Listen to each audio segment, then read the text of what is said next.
ऊपर वाले को कुछ और ही मंजूर था, वहाँ फ्लड आया, उसके बाद में इन लोगों ने ये फार्म डेवलप किया। जहाँ तक आपकी नजर जाएगी आप देखेंगे कि कितना पहले इंसान जानवरों के साथ ही फार्मिंग करता था, हम वही कर रहे हैं। इनका टोकरी बना के हम शहर वालों को बेचते हैं। हम जितने लोगों को यहाँ बुलाते हैं, यही सब्जियों का खाना बना के उनको हम देते हैं। 200 क्रॉप्स हमने सीखा है, ऐसी चीज अपनाया है जो हमारे लिए आसान है, या कोई भी किसान करे उनके लिए भी आसान है। एक तो शुरू में प्रोडक्शन कम होगा एंड उस टाइम किसान को लगेगा उसको घाटा है। हाइब्रिड सीड्स का ये, इसको आप रख के दूसरे साल नहीं लगा सकते, हर साल आपको खरीदना पड़ेगा। यस। देसी का ये है कि वो टफ ज्यादा होता है, उसमें कीड़े लगने का चांस कम होगा। और दूसरी तरफ हाइब्रिड भी लगाते हैं ताकि हमारा सब्जी होते रहे। कुदरती नहीं है, आज तक हमने देख लिया कि वो सही नहीं है। 3-4 एकड़ होगा टोटली।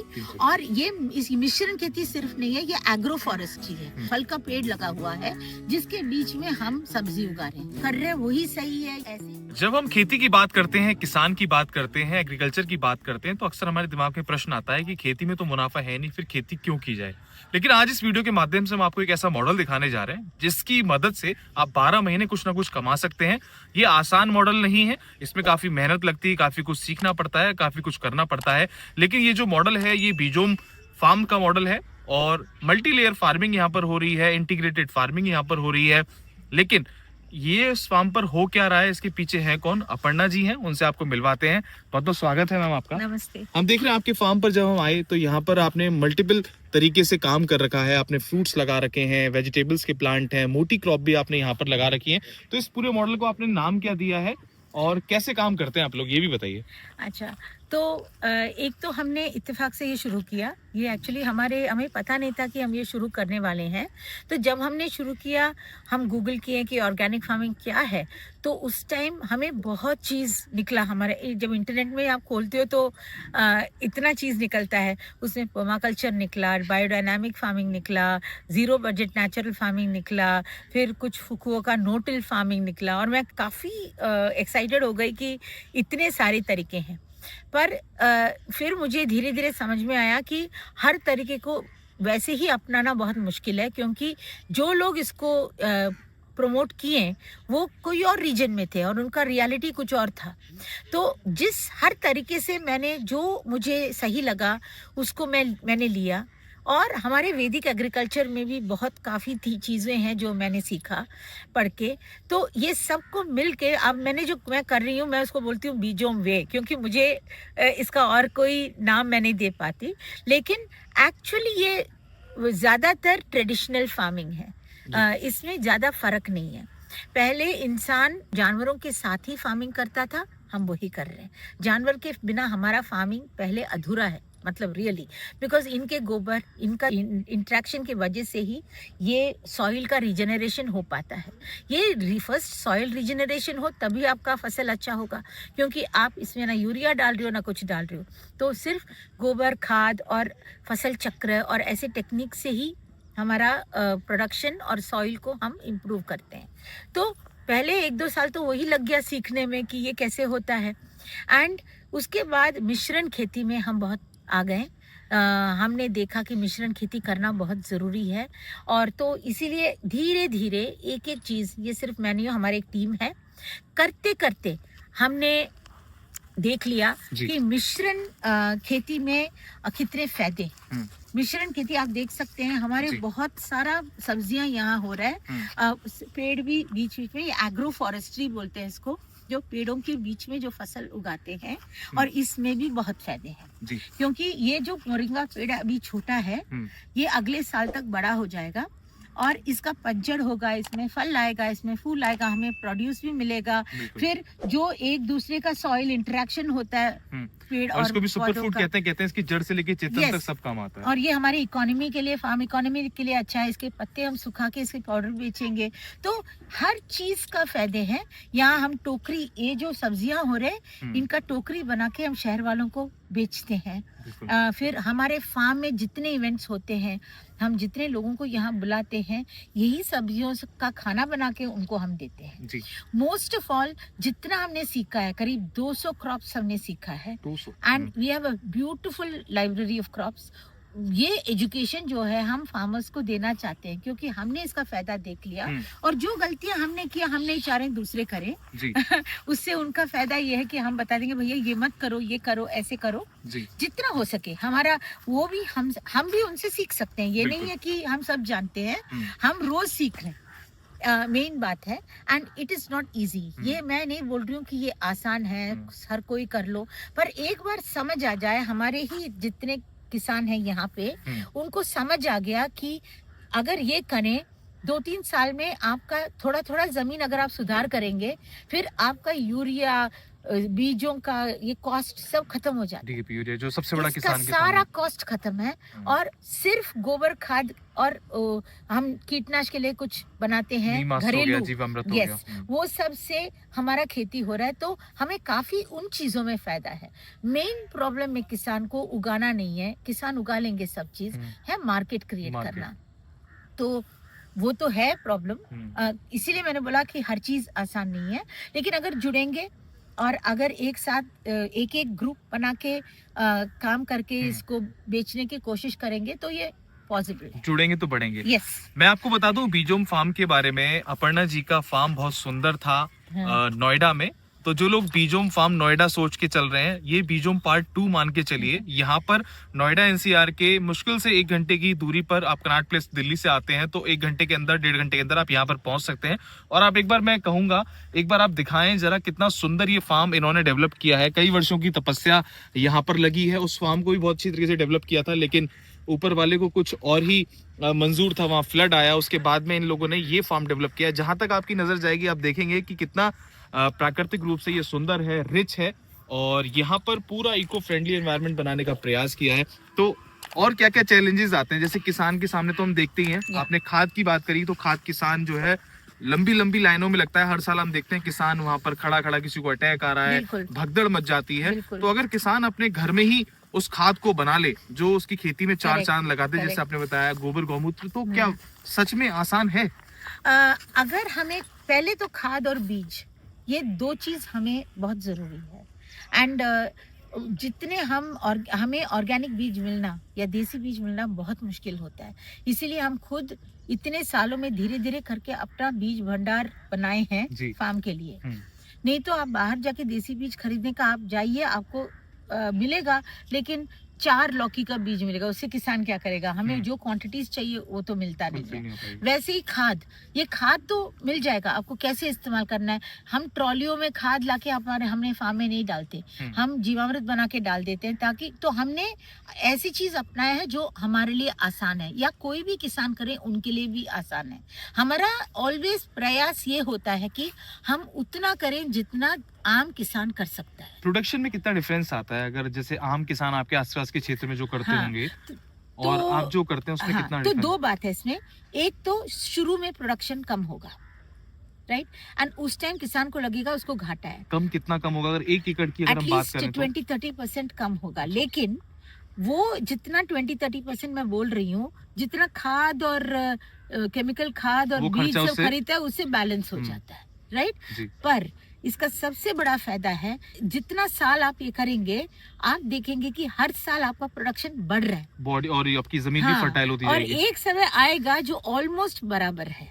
और इससे मेन ये है कि आप इसको और थोड़ा महंगा में बेच भी सकते हैं, राइट। तो चैनल बनाना बहुत जरूरी है।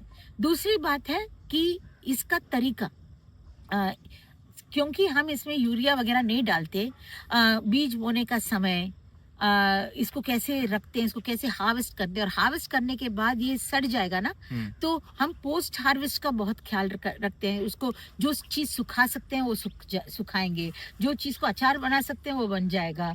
तो हम प्रोसेसिंग पे भी ध्यान देते हैं। हम प्रोसेस कोशिश करते हैं कि जो हमारे पास है उसको जितना जल्दी हो सके निकालें।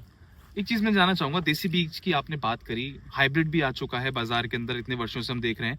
अब जीआई यानी जेनेटिक मॉडिफाइड जो आजकल जीएमओ सीड्स चल रहे हैं, उसको लेकर आपका क्या मानना है? जब इतना प्रोडक्शन इतने बड़े लेवल पे हो रहा है, हम एक्सपोर्ट करने की अब चीजें खत्म कर चुके हैं और इंपोर्ट की भी बातें अब कम होने लगी, इतना अच्छा प्रोडक्शन हो रहा है, तो जीएमओ की क्या जरूरत है? उससे क्या दुष्प्रभाव मान के चलती होते हैं? एक्चुअली हमें हकीकत वाली बात यह है कि हमें पता नहीं कि जीएमओ का असर क्या हो सकता है, और जो कुदरती नहीं है आज तक हमने देख लिया कि वो सही नहीं है। तो मैं यही मानूंगी कि जीएमओ को हमें बिल्कुल भी टच नहीं करना चाहिए, क्योंकि हमें पता नहीं कि उसका कल क्या होने वाला है। लेकिन हाइब्रिड और देसी में आ जाए, और एक और बात है, मैक्सिमम जीएमओ नहीं है कुछ, जैसे कि ब्रिंजॉल या मस्टर्ड या ये ऐसे कुछ फसलें हैं, कॉटन, जिसमें हमें ज्यादा फिक्र हो रहा है। मैक्सिमम हाइब्रिड एंड देसी में ही है, देसी बहुत कम है। ज्यादातर आपको मार्केट में हाइब्रिड सीड्स ही मिलेगा।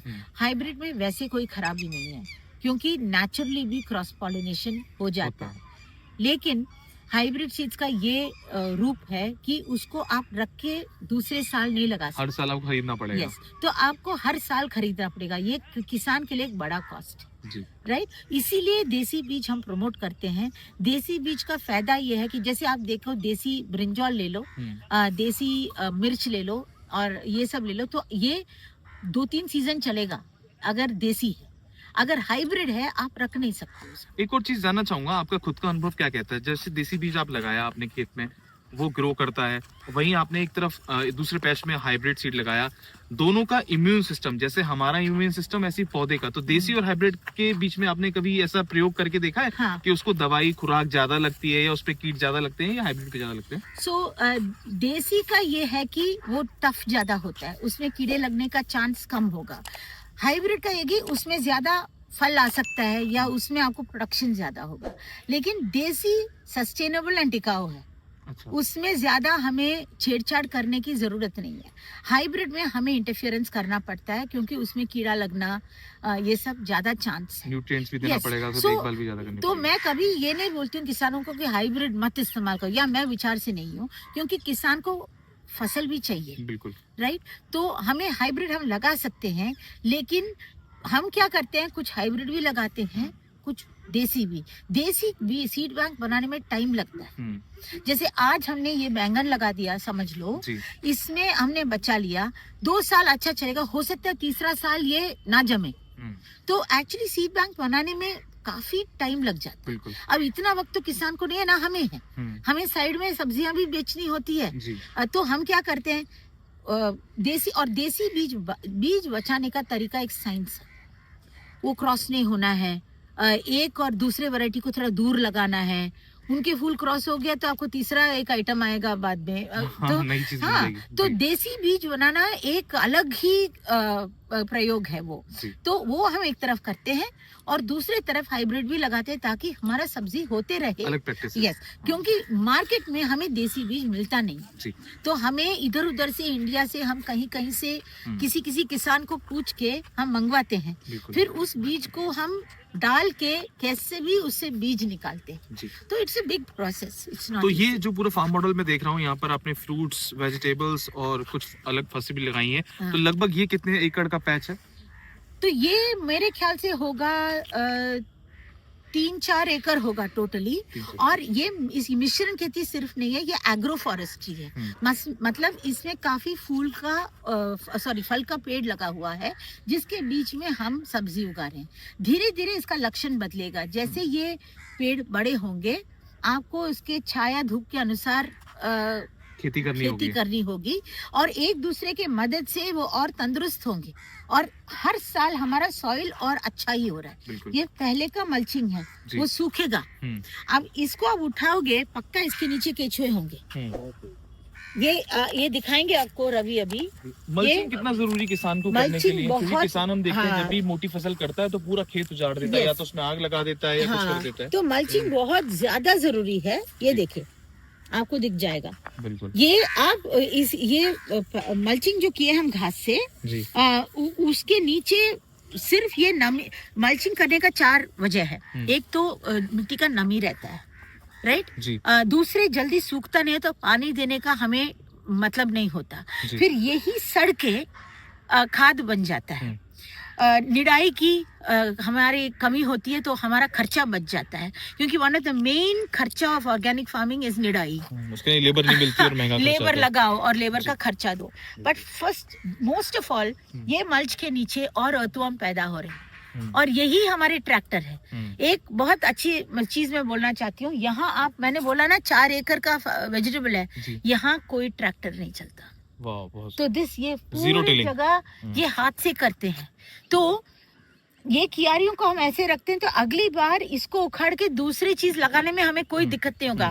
बिल्कुल मिट्टी मुलायम होगा और नरम होगा, तो हमें दूसरे फसल डालने में इसमें कोई दिक्कत, और इसमें कोई स्पेशल खाद की थोड़े साल बाद जरूरत ही नहीं है।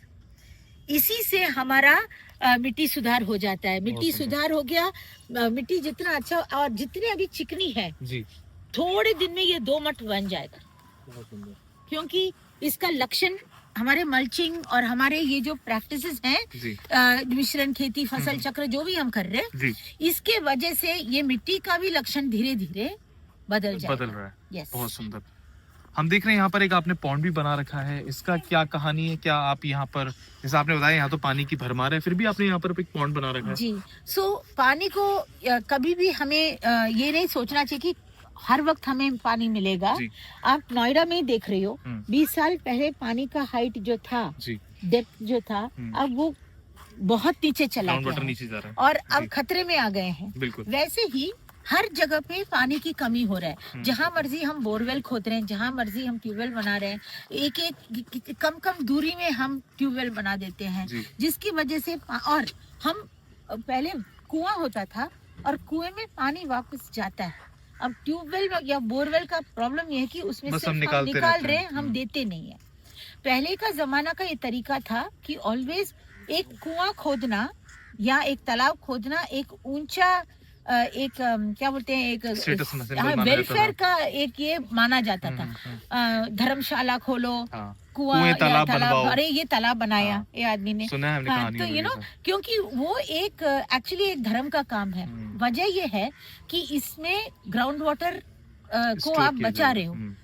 दूसरी बात है, कितना हम जो नहीं सोच रहे आजकल, जानवर पीते हैं वो पानी, फिर वाइल्ड लाइफ आता है वहाँ पे। आप नेचर को, नेचुरल फार्मिंग में आप नेचर को आप इन्वाइट करो। अभी हमने भी देखा जैसे कि बिजोम्स का नाम है एनिमल सेंचुरी, तो बर्ड्स भी यहाँ पर आ रहे हैं। बर्ड सेंचुरी हो गया, अभी यहाँ पे किंगफिशर भी था। तो आप देखिए यहाँ पर पॉन्ड इन्होंने बनाया है, और वाटर जो कन्वर्सेशन का बहुत अच्छा एक एग्जाम्पल यहाँ पर हो सकता है जल संग्रहण का। यहाँ पर जो भी ग्रे वाटर आता है, यानी बताया मैम ने कि जो भी यहाँ पर एक्टिविटीज होती हैं फार्म के अंदर, जो लोग रहते हैं यहाँ पर, ऑफिशियल स्टाफ रहता है, तो वो यहाँ पर आके स्टोर किया जाता है और फिर वो रिसाइकिल करके इस पॉन्ड में आ जाता है। इसी को हम इरिगेशन द्वारा हम वापस इस्तेमाल कर सकते हैं। जैसे गर्मी आएगा, हम सोच रहे हैं यहाँ पे हम स्प्रिंकलर सिस्टम सिर्फ इतने जगह पे लगा दें, ताकि कैनाल इरिगेशन या डीप इरिगेशन ना करके स्प्रिंकलर लगाएं, तो उससे भी पानी का बचत हो। तो हमारा कांस्टेंट सोच यही होता है कि कैसे हम एनवायरमेंटली फ्रेंडली एग्रीकल्चर कर सकते हैं। और टिलिंग भी हमने नहीं किया 2 वजह से। एक तो हम चाह रहे हैं कि डीजल मुक्त एग्रीकल्चर हो। जितना हम डीजल इस्तेमाल करते हैं वो एनवायरमेंट फ्रेंडली नहीं है। दूसरी बात है, जितना आप खोदते हो उतना यहाँ के जो अर्थवर्म्स हैं, जो केचुए हैं, वो खत्म हो रहे हैं, सूक्ष्म जीवाणु होते हैं हमारी लैंड के अंदर। तो हम चाह रहे हैं कि मिट्टी सुधार हो और डीजल ना खर्चा करें। ये भी फार्मर के लिए कम खर्चा है, क्योंकि आप एक बार ट्रैक्टर चलाओ, सबको पता है कि वो ट्रैक्टर का कितना खर्चा होता है और डीजल का कितना खर्चा हो गया। तो ये मैं ये नहीं बोल रही हूँ कि जो भी हम कर रहे हैं वही सही है या ऐसे ही करना है। ये सब एक प्रयोग है, एक मॉडल है कि इससे सीखा जा सकता है। हम भी कोशिश कर रहे हैं, हम भी सीख रहे हैं। कंटिन्यूअसली हमारा कोशिश रहता है कि हम बेहतरीन और कैसे करें। और ऑर्गेनिक का मतलब ये सिर्फ नहीं कि आप केमिकल ना डालो, ऑर्गेनिक स्टार्ट टू फिनिश होना चाहिए। जब मिट्टी को सुधार के जीव जंतु को साथ लेके, नेचर को साथ लेके, क्लाइमेट फ्रेंडली होके, बहुत सुंदर, राइट, वाटर कंजर्वेशन करके, एयर को पोल्यूट ना करके, बहुत सुंदर। जानवरों का कंपैशनेटली इन्वॉल्व करके, तो वो होता है। वो जब प्रोड्यूस आप हाथ में और कार्बन फुटप्रिंट लो हो कि आप सबसे कम डिस्टेंस में बेचोगे, तो लिंक बनाओ, तो इसको बोलते हैं ऑर्गेनिक इन हमारे विचार में। बहुत सुंदर। तो ये सोच जो है ना, ये बहुत कम लोगों में है, लेकिन ये पनप रही है, डेवलप हो रही है। कार्बन फुटप्रिंट की बात करने लगे हम आसान लोग। भी नहीं है, हाँ, क्योंकि जैसे हम अभी हैं, जी। हम जिस माहौल में अभी रहते हैं, हम्म, अब हमारा आम का पेड़ है, हम्म, हम 3 साल से उसको बहुत सेवा कर रहे हैं पेड़ों का, हम्म, ठीक है। जब टाइम आएगा उनमें गोबर खाद लगाते हैं, कि पेड़ को पेंट करते हैं, पंचगव्य मारते हैं पेड़ों में, और पहले साल से अब तक हमने देख लिया कि फूल भर जाता है। अच्छा, पहले साल में जितना कम था, हमें खुद पता चल रहा है कितना हमारा वो जो चीज हम कर रहे हैं पुराने स्टाइल का, उससे कितना इनका फायदा। जो ट्री का क्राउन बोलते हैं, जो उसका ऊपर का द लीव्स है, जी। इतना भर गया, ट्री सब हेल्थी हो गया। पर जितने फूल आए थे पिछली बार, 3 आंधी आया और सारे फूल झड़ गए। ओह। सो कुदरत से हम नहीं लड़ सकते। बिल्कुल, ये हम अपना तो काम अच्छा हम तरीके से कुछ कर भी सकते हैं। करें, हम अपना काम अच्छा भी करें, तो हमें वही मिलता है, लिटरली वही फल मिलेगा जो हमारे हमें मिलना है। बिल्कुल, तो किसान का ऑलवेज काम बहुत मुश्किल होता जी। है, यू नो। तो ये सब चीजें दिखाने का प्रयास किया हमने कि इंटीग्रेटेड मॉडल पे काम हो रहा है, यहाँ पे मल्टी लेयर फार्मिंग हो रही है, अच्छे कॉन्सेप्ट पे काम हो रहा है बीजोम फार्म पे। इस फार्म की और भी वीडियोस हम आपके लिए लेकर आएंगे, कैसे इस फार्म पर आप आ सकते हैं, यहाँ पर आके स्टे कर सकते हैं, अपने बच्चों को यहाँ पर सिखा सकते हैं कैसे खेती होती है, कैसे हमारा जो प्रकृति है उसको आप संरक्षित कर सकते हैं, उसको संवर्धन पे काम कर सकते हैं। तो आज की इस वीडियो में इतना ही। बने रहे हमारे साथ, देखते रहे खबर किसान की। आज हम थे बीजोम फार्म्स में। धन्यवाद।